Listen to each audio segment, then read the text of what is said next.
So one of the most asked questions that I must get on my Instagram would be kind of like what's in my bag / what is my setup for a usual day as a photographer. So I thought it'd probably be easier today to just have a run through of what's in my bag for this year, and yeah, let's go. So to start, I think it would be best to say kind of what I do with photography. So I've been full-time photographer for nearly 2 years now, and I shoot a range of commercial projects, and I'm also a wedding photographer. So my gear sort of encompasses all of those different situations that will come up in my day-to-day work. So yeah, first of all, I think it's best to start with the bag. So the bag that I've got is the Wander 31 litre. I can't remember exactly what the name of this one is, but as probably most photographers know, there isn't such a thing as like a perfect camera bag. I've had quite a few over the years, and yeah, last year I just decided that this was the one I wanted to go for. I think it looked a little bit sleeker, and yeah, I kind of wanted to reduce my gear because I felt like having a really big bag was kind of enabling me to take everything on a day out, and then obviously, you know, it's so heavy that the back problems and everything else that comes with it is can be quite annoying. So yeah, this one seems to be perfect for everything I need. I think the kind of hybrid that I look for with a camera bag is enough room for the gear that I want to take on that day, whilst also having a little bit of space, especially in this top area I found on this bag, for like waterproofs, extra snacks, and just kind of anything that you might need when out in the field. So yeah, this bag, I would definitely recommend it. Now going into the bag, there's quite a few like accessories in here. So to start off, I've got a little SD card case. It's a little Peli case, and it's got all of my SD cards in there. An interesting little fact about what I actually like to do is I'll have my cards, and once I've used them and they're filled up and I'm not wanting to format them just yet, I'll put them in reverse so that I always know that they're the ones that are full and they're the ones that can't be used. So that's quite an efficient way to kind of recognise when a card's out of use. I have quite a lot of those just because in the wedding season I don't like to format too many cards just until I've edited and delivered the photos, which kind of in my head makes sense. In here we've also got extra propellers for my drone, and I'm actually using one right now, but these are my little microphones. They are the Sony TX660s, little wireless microphones, and I find that they're like kind of perfect for everything that I need. I probably would also recommend the Tascams, but for me this kind of works perfect right now. Some GoPro batteries, I've got quite a few of these. I haven't used my GoPro probably as much as what I would have liked to since getting it, however they're just there in case. I mean, I think the GoPro batteries aren't known for being amazing, so yeah. Business cards, these just kind of live in the bag. I don't really ever use them that much, but you never know, just in case, I suppose. Just some extra cables, and I think my cloth for my camera is in one of my coat pockets, so that's why it's not living in there right now. Also in here I have my laptop, which is a MacBook Pro 13-inch. I think it's the 2020 version. I'm not too sure. I think I'm actually going to be getting rid of this soon. So yeah, I'll probably be upgrading to something a little bit better, just to handle video probably more than anything. Just as I found that this is kind of slow when it comes to that kind of stuff. So yeah.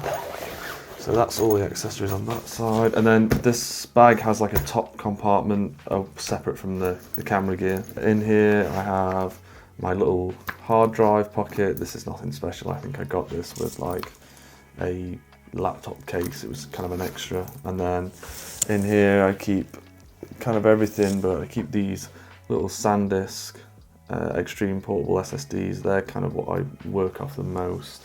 I think I have a couple of those, and that's kind of structured between current projects, personal stuff, and then just anything else I just kind of keep that on a loop. I also use these Lacy rugged drives. They're pretty much just a backup. I don't actually work off these anymore just because I find that they are incredibly slow, so I just kind of have them back up the work as I go on, like when I'm away from home, and then, you know, they just kind of sit there, and that's just my backup.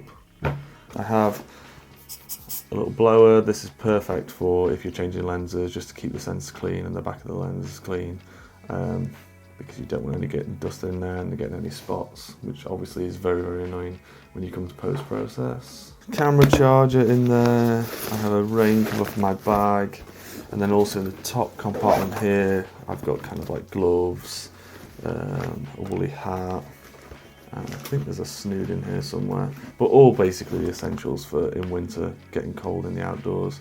A lot of my work is based in Scotland, so everyone kind of knows that the weather can change very, very quickly up there, so it's always kind of good to be prepared. And then also, this is not living in the top of my bag, but these are some extras. I have a Godox, which one is this one? The VS1. So this is kind of what I use at weddings as my on-camera flash. It's just perfect for, you know, when the light starts to fade and you're on the dance floor, and this kind of always comes in clutch. And especially the battery, I've never had any problems with the battery. Like, it seems to last forever. It was probably the most expensive ones out of the flashes that you can buy, apart from obviously the Sony ones, but with that kind of stuff I feel like you pay a premium for a reason. Next up is my headphones. I've got these Bose QC35 wireless headphones, and these are kind of perfect for me. They might not be the best, especially for video editing, but whilst I'm on the move and editing, these are probably the best for me. I do have a GoPro. This is, I would guess, the 11 Pro. I actually can't really remember too much. I bought it at the end of last year to just kind of bring a different element to my work. I think I've also got the mouth guard on there just to give that different point of view. Hopefully in the future I can introduce that into videos, but yeah, just for now it kind of lives in the bottom of my bag. Now, the kind of interesting stuff is the actual gear that I use. So currently I am shooting on 2 Sony a7 IVs. One of them is filming this video. Yeah, this year I made the switch over to both a7 IVs, and yeah, it's pretty much been a game changer, to be honest. I think my favourite feature has to be the second sort of dial on the bottom of the function button, where you can kind of like switch between photo and video so quickly and effortlessly, which is kind of just, yeah, like I say, a game changer and makes shooting a lot easier, well, hybrid shooting for that matter. And then also the flippy screen, which, yeah, just helps in those scenarios where it might be difficult to, you know, to get down for a shot and see what you're taking. Right, going on to the lenses. Now, I mentioned that I'm a commercial and wedding photographer, so I have quite a varied amount of lenses. Normally now, I'm trying to differentiate more of which lenses I'm taking with me on certain jobs, just because I don't want to be lugging around everything. So this loadout does change depending on my scenario. So first up on the camera, I actually have the new 24-70 Mark II G Master lens. This was a latest purchase for me. I've just kind of always stayed away from the zooms because I've always found myself leaning more towards primes, and yeah, I'm super happy that I did actually go forward and buy it. I've not used it a ton yet, but from what I've already seen, I'm super impressed, and yeah, I definitely want to probably share my thoughts on that after a couple of months' time of using it. The first lens would be the Sony 24 G Master 1.4 prime. This is probably, it has been an absolute workhorse for me in the past. Definitely doing more outdoor stuff and wanting to capture the wider scene while shooting at that really low aperture is, yeah, it's just been perfect. And especially in those low light scenarios where maybe going into blue hour and you want to, you know, make the most of what light you have left, mixing it with this low aperture means you can still shoot at really good shutter speeds and keep the image sharp even with a lack of light. So yeah, this lens, although I don't use it a ton anymore, I must say, it has been a staple for many years. So yeah, I think this one is always kind of going to stay in my bag. Next up is the Sony 35 G Master 1.4. 100% this is my favourite lens and stays on my camera the most. Yeah, I just always feel most comfortable when shooting with this focal range. I think there's, just personally to me, there's something about it, and obviously doing quite a lot of like weddings and commercial work that involves people, I think that like 35 for me definitely gives the best sense of what's happening in the scene without being too wide or too compressed. So yeah, this lens definitely my favourite, and I think also something that you should think about investing in if you don't have a 35 in your kit loadout just yet. Next up is, if I can find it, is the Sony 50mm 1.2 G Master. This is an absolute beast. I borrowed a friend's last year when he first bought it, and I was kind of in two minds about getting it, and yeah, I think I took about no more than 5 photos on it, and I knew that this was the lens that I needed to get next. This lens just outperforms any other in most scenarios. I think the image quality that you get from this is just, it's hard to compete with, in my opinion, and often sometimes I feel like it's almost like cheating pairing this with, say, the A7 IV for certain scenarios, and yeah, this is probably a lens I like to use when I'm trying to be more creative. When I've got that freedom to spend a little bit of time, then yeah, this is the lens I'm going to go for. And obviously the 1.2 just creates this like incredible shallow depth of field. Next up is the Sony 85mm 1.4 G Master. Probably one of the first lenses I actually got, because I just switched my loadout from Canon to Sony. And yeah, I just knew that this would be perfect for weddings when I was dual shooting, and yeah, it's fantastic. It's one of the earlier G Master lenses that Sony brought out, so there are a few things that do bug me on it. Like, I think the fact that the focusing motor inside of it is quite slow, and also the colours seem to be kind of flat out of camera. But these are all like minor things that, let's be honest, don't really affect the outcome of photos. It just means that you need to like spend a little more time in post-processing to get the colours just right and matching on this. So yeah, that's another really good lens, but I think it's probably the one that I use the least in my gear. Also in here, just got quite a few like extra batteries. The Sonys, they can be really hot and cold, I find, with like when batteries last longer, and some days they don't. So for me, I just kind of like to keep it simple and like kind of foolproof myself and make sure that I've got a lot of batteries with me to avoid any scenarios where, you know, I run out. I think also mentioning that I always try and carry, especially if I'm at events, weddings, commercial projects where I'm indoors, I normally try and take my battery charger with me, and I'll be kind of conscious to, if I can, put something on charge. The last lens in my loadout is the Sony 100-400 G Master. Is this one? Yeah, it is. And this lens is just a beast. Probably similar to the 85, I don't use it a ton. This is more tailored to when I'm out in an area and I know I'm going to want to pick out certain parts of the landscape, or if I know I'm going to be photographing wildlife. But yeah, other than that, I can't complain. The image sharpness and the depth of field from this lens is just incredible. Also, the colours out of this lens are, I think, perfect, so they require next to no retouching in post-processing. As a backup camera, I have my old Sony a7 III. I was planning on getting rid of this when I got the two a7 IVs, but because it is pretty battered and the back screen's cracked, there's quite a few cosmetic marks on the outside, I decided to keep it just in case anything did happen and I needed that extra camera for, say, a project or a wedding. I just thought it would probably be better to keep it. And I also decided that because it is a higher megapixel, if there was ever to be a specific project that required me to need it, I thought it's always kind of good to have this just in case, so I decided to keep that.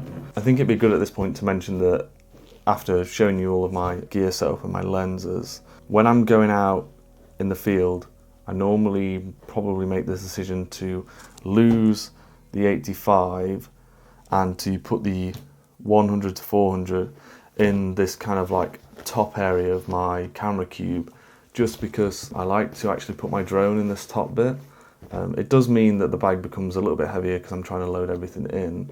However, I feel like now I'm more willing to make those sacrifices, as like maybe a couple of years ago when I had a different bag, I wanted to make sure I just took everything. So that being said, I should probably move on to the drone. I'm currently using the DJI Mavic 3 Pro. This was probably one of my latest purchases. This was bought at the start of this year. I've realised that I've been doing a lot more drone work over the past couple of months or year, and I just wanted something that would give me a lot of time in the air. I started off with a Mavic Air, which was probably about 15 minutes in the air, then moving on to a Mavic Pro 2, which was about a good 20 odd minute in the air, whereas with the Mavic 3 Pro, I think the flight time on this is around 46 minutes, and I got the Fly More kit, so with 3 batteries, that's like over 2 hours of flying at your disposal whenever I'm out in the field. So it just kind of made sense to go with this, and I've been really impressed with it so far.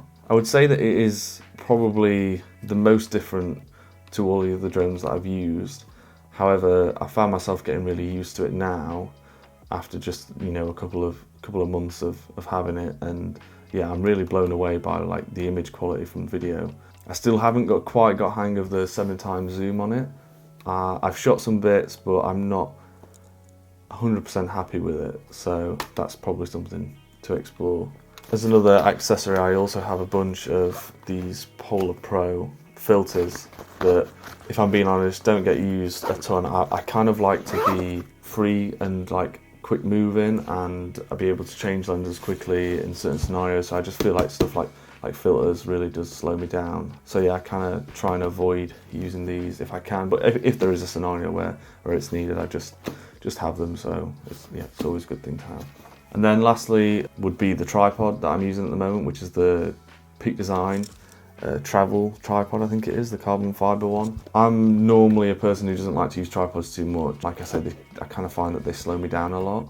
So I've always bought sort of like the cheap but semi-reliable tripods off Amazon. And then yeah, this year I was doing a little commercial shoot and I had to use a tripod, and it was driving me insane because it just wasn't reliable and it wasn't doing what I wanted it to do.